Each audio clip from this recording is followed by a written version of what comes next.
తమ్ముళ్ళలాగా ఆప్యాయంగుండేటి అమ్మాటాపుల మధ్య పులిమిని రాజేసిండు అడుగడుగో వాడిదేమో ఓరుగల్లు ప్రాంతమండి కల్తి కల్లు గుడంబాలు కాపు సారగాస్తాడండి అన్నలు చంపేస్తారని హైదరాబాదు దాటడండి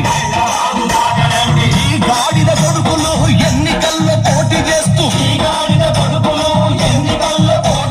ముఖ్యమంత్రి కావాలని ముక్కులోన దిగుతారంట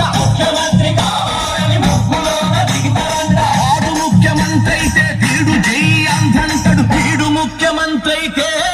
వాడు ప్రత్యేక తెలంగాణ అంటాడు Telugu Desam party Congress party Janata Dal party BJP party రౌడీలను రౌడీలను లోకసభకు పంపకండయ్యా రౌడీలను